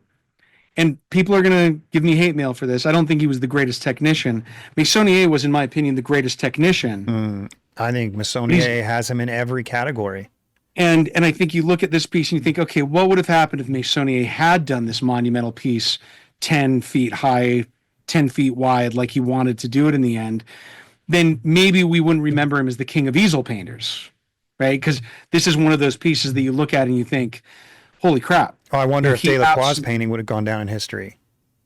I don't know. Yeah, I don't know. You know, it's just one of those things. I mean, look at how good Meissonier. Let's just look at the Meissonier piece on the right on its own. Yeah, the Meissonier's that's a winner, man. That composition is really. It is just the most powerful piece, and look at how bold it is to do a strong multi-figural grouping of one horizontal in the middle. That's an interesting placement, right? All those people crowded together in the middle. But then how abstract the sky is, the figure of death on the left in the sky. You've got all that beautiful sprawl that's coming out at angles from that central figure of the woman holding the flag. The horse that's kind of dying on its side, the man underneath it, the other. I mean, it's just the most incredible, complicated, powerful, it's just, you look at him and think his level of compositional intelligence was so incredible. And again, we're not looking at a very diverse palette here. He really did have an eye for composition, which wasn't just about color. He does have a lot of thought with the colors that he's choosing, but it's not like we're not looking at the rainbow of candy cane colors here. You know, it is just a study, though. Who knows where it would have ended up? Who knows where it would have ended up? You're right. Although he's not a garish colorist or anything. No, and look at there's a painting of a group of men playing in a landscape. They're playing bocce ball or bulls, French bulls. This is Boule is what they call it. Bulls. It's almost to the far left. Far left. Keep going. Left. There. Right there. Okay. Now, the painting on the right is considered a lightweight painting by people of his time. Wow. And let's zero in on it. Let's get rid of the other painting. Okay. I just now I'm feeling insecure. That's lightweight. It's a small painting, and you look at that piece and you think, this is a group of soldiers who are playing the equivalent of like a bocce ball game. Why was it just lightweight? look at the ground. Small, it's small. The subject isn't a serious. God, that painting's gorgeous. I'd kill to own that painting. I mean, I like this painting. That one at the table that you said you could just live with it forever. I feel that way about this painting. I feel that way about this painting too. Like there's so many Meissonier paintings that I look at and think, dude, it's so inspiring. You look at them and you think, if you set aside all of this rhetoric that goes on about subject and size, and you just look at the intelligence, the execution, the composition, the handling of paint.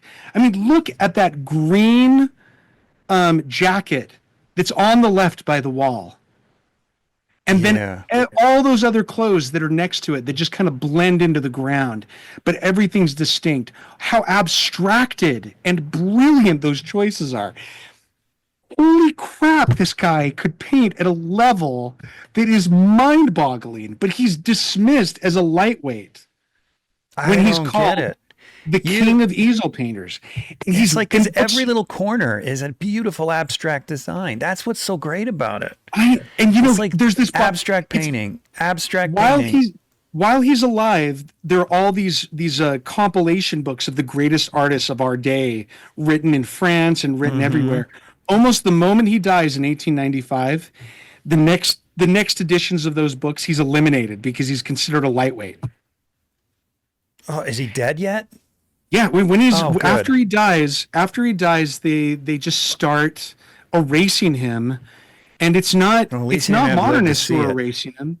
It's not modernists, and go to the horse sculpture and the horse painting.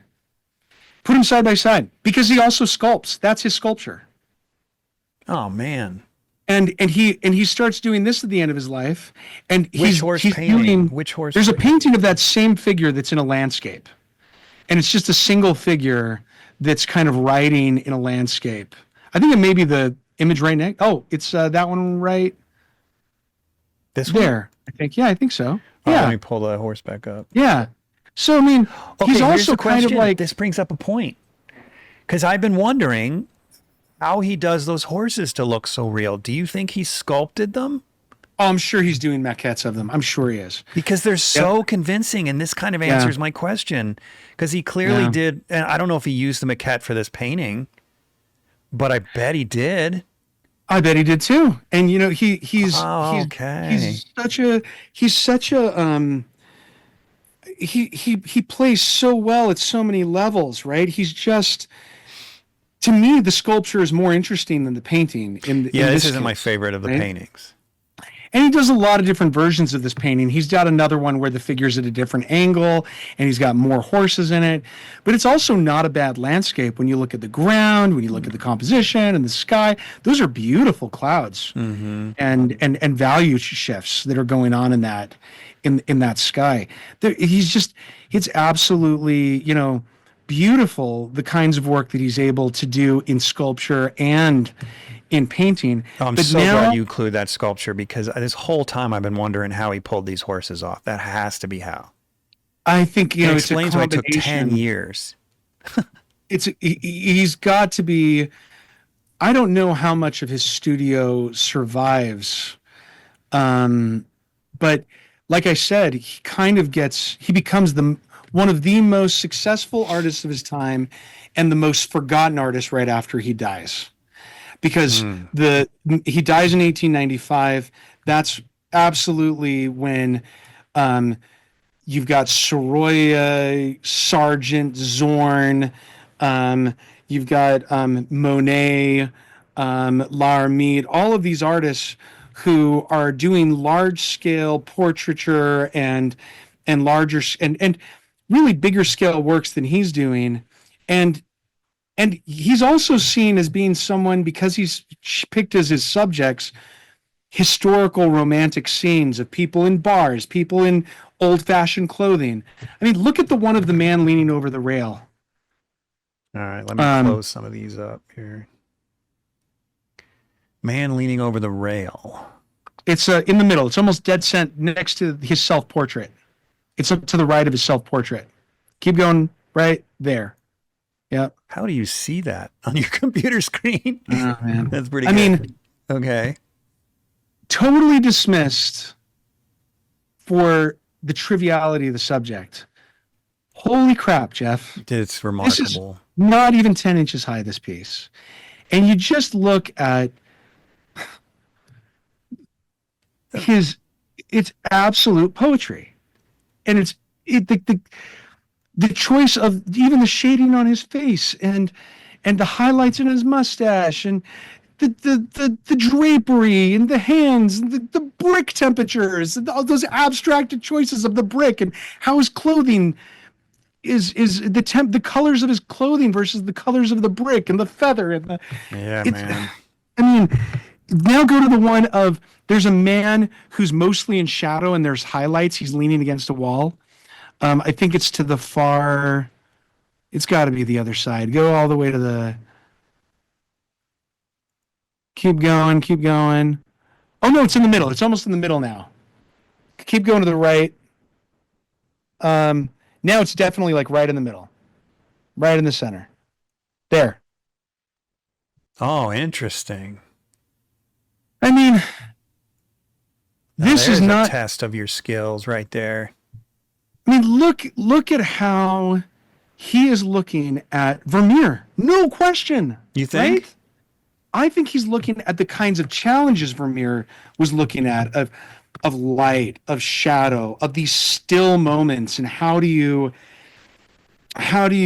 compose a scene that is look at the window and the light coming through it at the top and. Yeah, I mean, I think he's looking at Dutch work. I'm not saying that it's he's trying to compete with Vermeer, but would he have had access to Vermeer? Yes, he would have. He saw Vermeer for sure. Okay. I think that for me, the tragedy and the brilliance of Meissonier are that here's a man who is one of the greatest painters, in my opinion, to have ever lived as a technician. Mm-hmm. He's one of the greatest who's ever lived. I agree, man. This is one of my new favorite painters. I'm serious. And there's almost. I'm so glad. I mean, I've heard of him, but I've never really paid attention to him.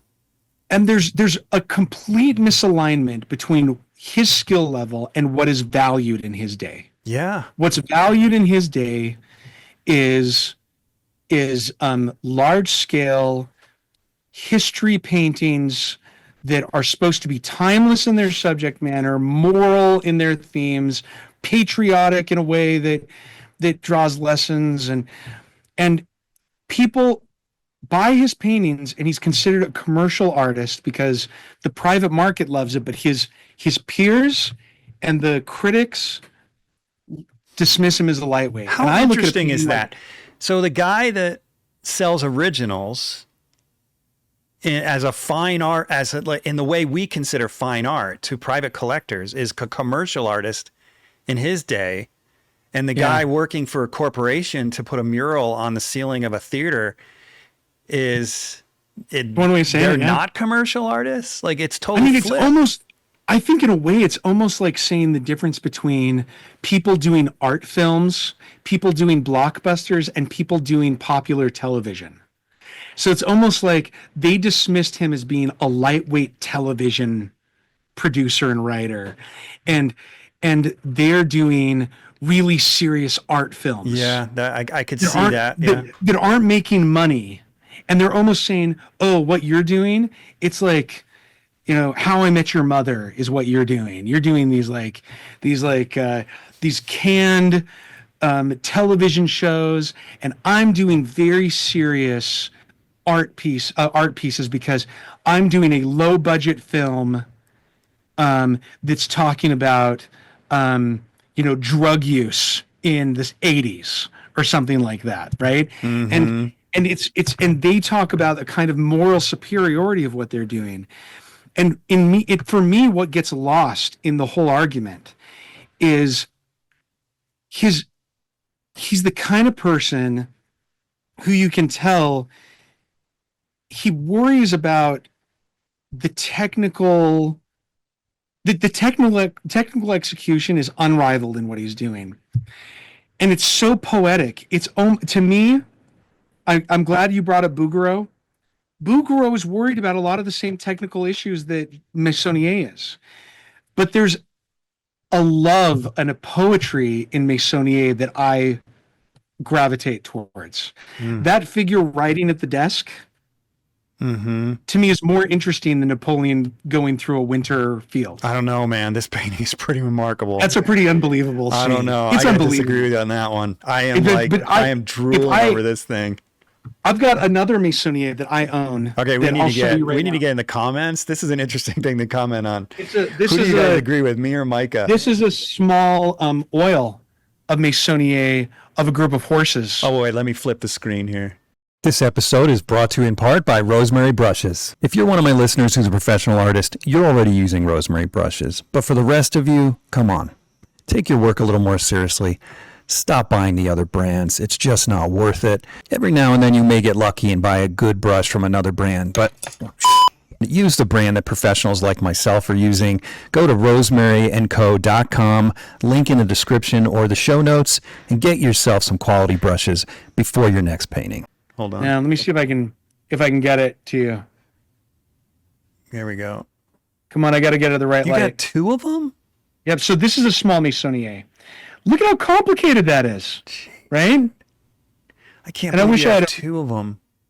So that piece, but it's so dark, and it's these figures that are. No, it's actually just painted very dark. Okay, which one is it that you love so much? The one that I love so much is the man writing at his desk, or the man in the darkness, or the man leaning over the rail. I mean, these single figures of these romantic. This is the one. This is the one that you got really giddy over, right? No, that's not it. You know what? Go to the one of the men who are looking at prints together, or looking at it like they're going through an artist collection, and it's we haven't looked at it yet. I'm so sorry. I'm so slow at this today. That's right. Okay, this is it. Okay, right here. Let's start with this. I want to know what other people think. Would they rather have the one on the left or the one on the right? I can't see it yet. I think you've got just. I got the wrong screen. My bad. Yeah. Would you rather have Micah's face or the painting next to Micah's face? That's the. I don't know. Okay, which one do you guys want? I'm curious. I know. I am 100% on the left. That's a great painting, though, on the right, too. Yeah. I mean, dang. But look, you know what? Look at that horse, dude. Meissonier would be prouder of the one on the left, and he should be, because it is a much more ambitious, incredible painting than the one on the right. But the one that I dream of at night, that I think of when I think of Meissonier, is the one on the right. That's the one that, like, in the middle of the night, I think of. That's the one that comes to mind. There is something, I don't know, really comforting about it. It's just a comfortable painting. This one's heavy. Like, it is intense. Heavy. It requires more thought, where this one just sort of relaxes you. It's just something, it's like eye candy almost. Keep the one on the left open and that one open, and go to the studies of Napoleon that he did for it, because I included them. It's on the far left. Go to the far left of the bottom. It's not right next to it? Oh, okay. Go to the far left, and there's one of just a single figure on a horse. Now it's right in the middle almost. Keep going to the left. Keep going to the left. There. Oh, you just crossed it. There you are. That's his study for that. His oil study. Look at that. I noticed how he decided to change the temperature. He had more of a contrast between the white horse and Napoleon's clothing, and even the temperatures of the face are warmer. I'm gonna give him the benefit of the doubt. I think maybe what he was saying, unless he's doing what I've seen many artists do and pretend they work one way and yet work another, maybe what he was suggesting is that he doesn't use the sketch for color and value decisions. Maybe. Because that's absolutely legit. Like, he clearly isn't in neither situation. Yeah, you're right. But for drawing, he's absolutely using it. The only thing he did differently here was change the angle of the hat in order to work with the perspective. Yeah. But, or I suppose the angle of the brow too, but man, yeah, that's amazing. Isn't it? It's so. I think that the viewing of Meissoniers is somewhat unsatisfying in a museum, because they're the kind of thing that so there's this in the 17th century, there's this thing called Dutch cabinet paintings, which is a lot of his heroes: Frans Hals, Rembrandt, Bruegel, even Rubens, Schneiders, Sagers. A lot of these artists, what they would do is they'd create these paintings that were meant to be held in your hand and examined slowly in person. You know, like this piece right here that's by him. If I go to a museum and it's behind glass, it's not the same as holding right my by hand it. Yeah. and looking at every detail.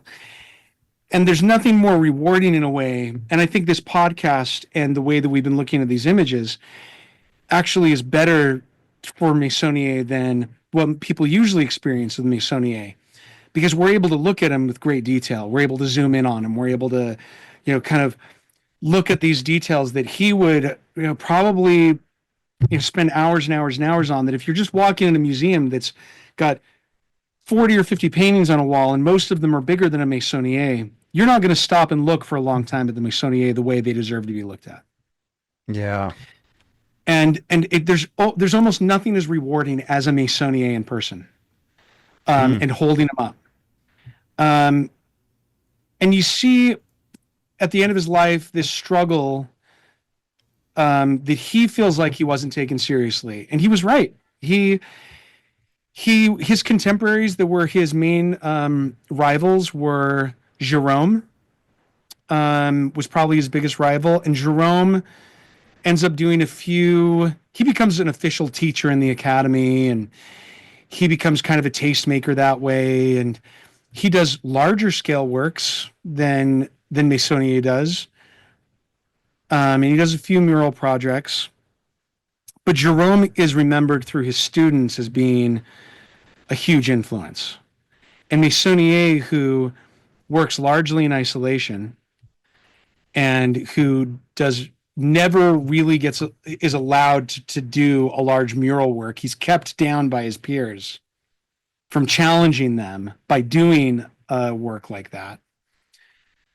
He gets dismissed as a result as the king of easel painters. And you just, when you look at these pieces, you feel this injustice. At least I do. I think, like one of the greatest painters who ever lived, arguably, but who may never get recognized for it. And there are some legitimate arguments against him.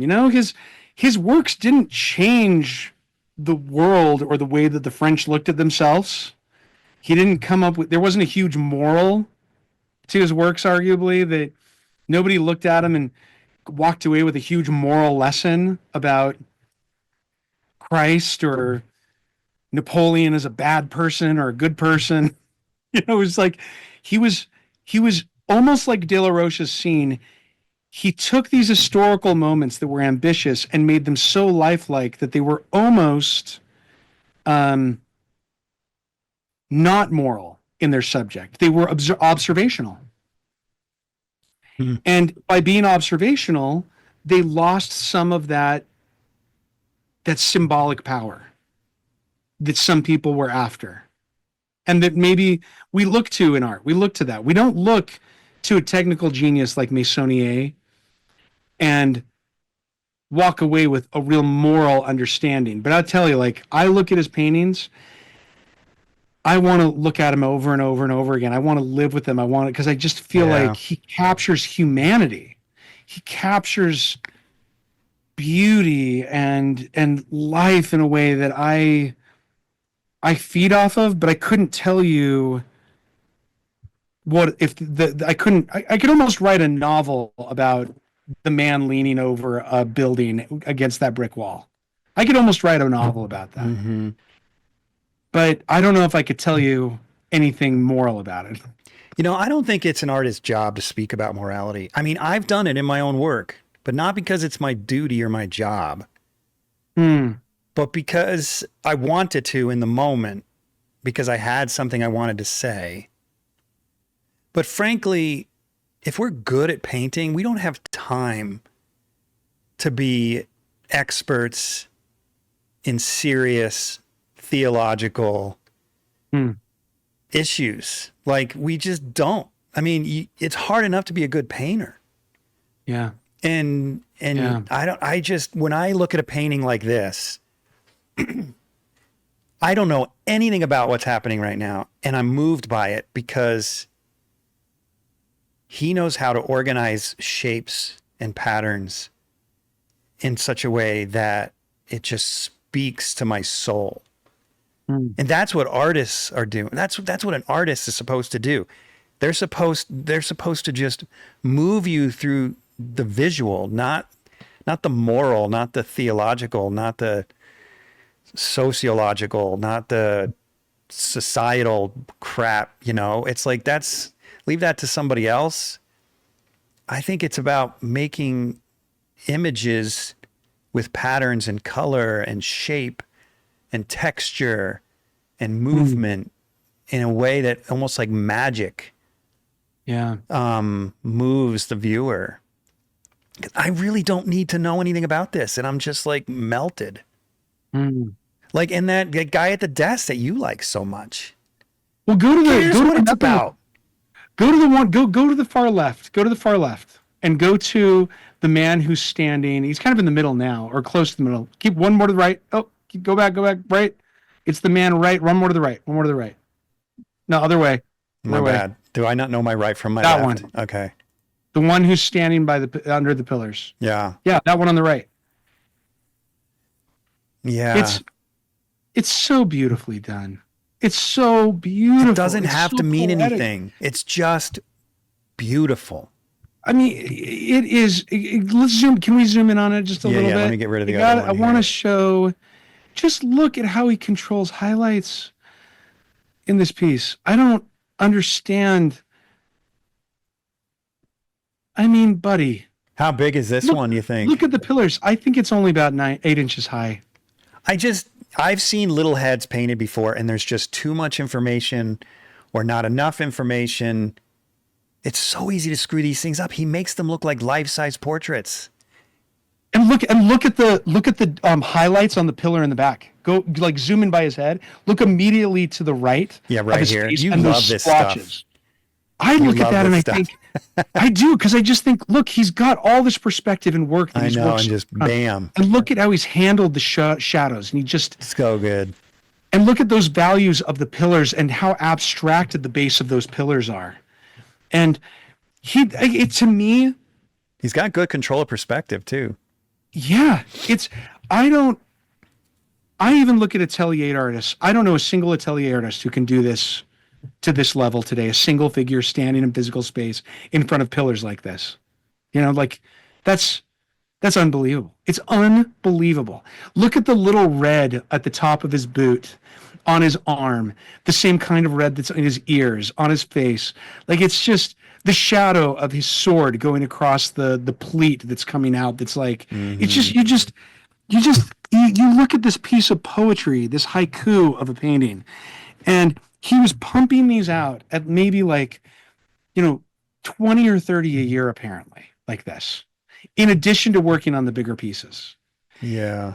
And you think, holy crap, holy crap. This is somebody who is one of the greatest painters who ever lived. Yeah, he's pretty remarkable. Man. Okay, so I agree with you, though. He would be more proud and want us to talk about that multi-figural piece, which absolutely deserves every bit of praise we can heap on it. Mm-hmm. Yeah, everything. How big was that one? I think it's about 50 or 60 inches wide. God, it's one of the biggest pieces he ever did. Yeah. He proved himself. Look at that horse. Have you ever seen a horse painted like that? I don't know. Maybe Rosa Bonheur painted a horse like that. Well, he was a contemporary of Rosa Bonheur. I don't know what they thought of each other, but I'm sure that he looked at her work. I'm sure. And I'm sure that she knew who he was. They were, I mean, if there were any two painters who loved each other's animals, those two were a kinship of that would have had a So kinship. crazy. They lived at the same time. They're both producing this amazing.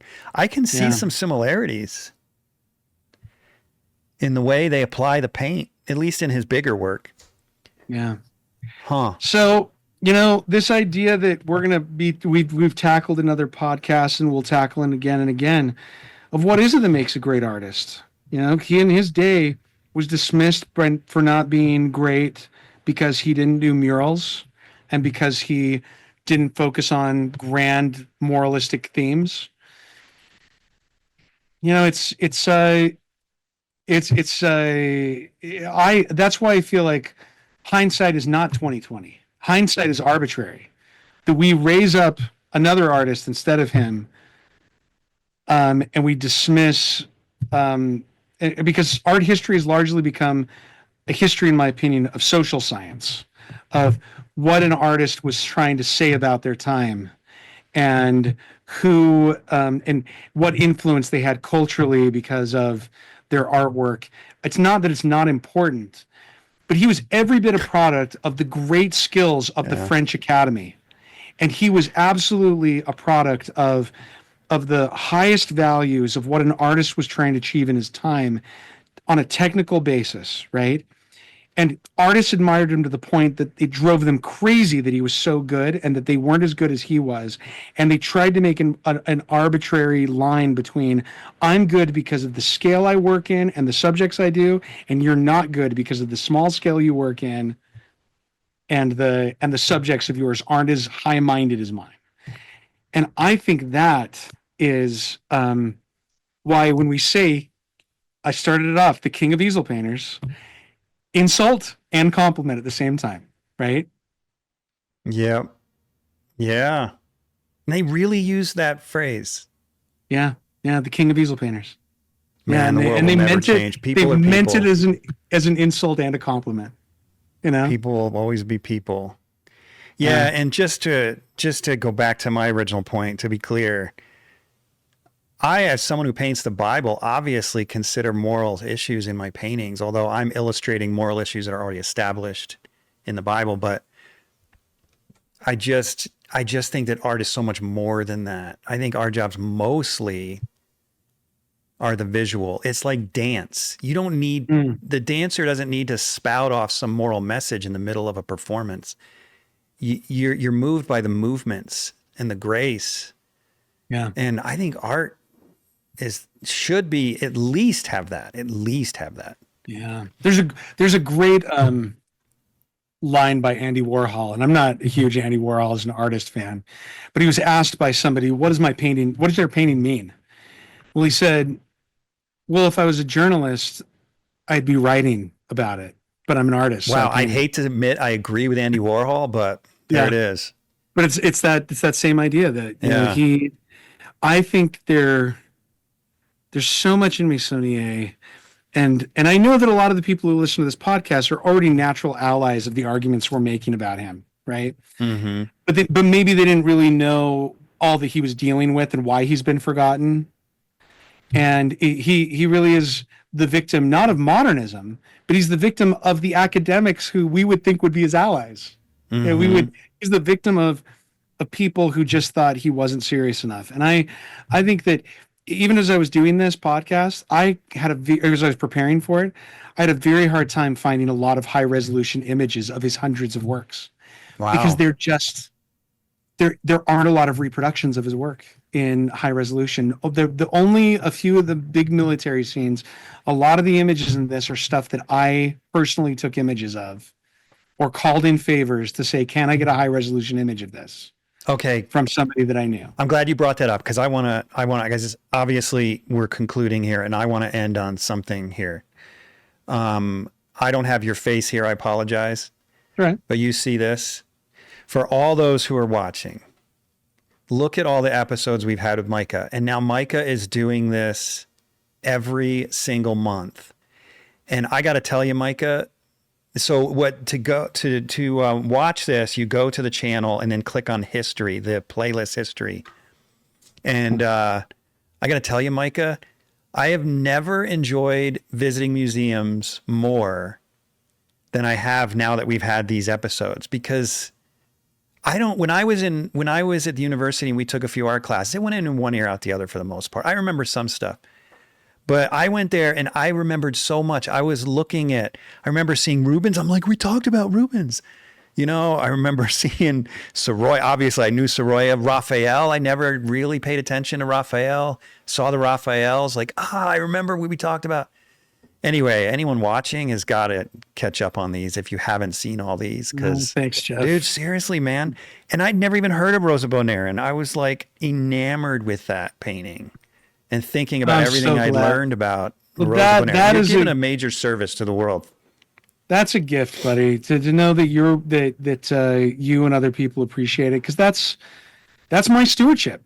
That's why I do what I do. I'm not an artist, but it's my job to just pass on an appreciation of them. Yeah. And your appreciation is second to none. The way you get excited about the littlest things. That highlight, Jeff, that highlight. Look at that highlight. I love it. Like no other art historian. Anyway, thanks, man, buddy. Thanks again for a great episode. You're welcome. My pleasure. We'll see you next month. Yeah. Take care. Thanks for tuning in to the Undraped Artist Podcast. If you enjoyed it, subscribe. And if you could, leave a comment or review. That really helps the channel. Please share the show with your friends, and if you're feeling generous, consider a monthly donation at theundrapedartist.com. Thanks again for watching. We'll see you next week.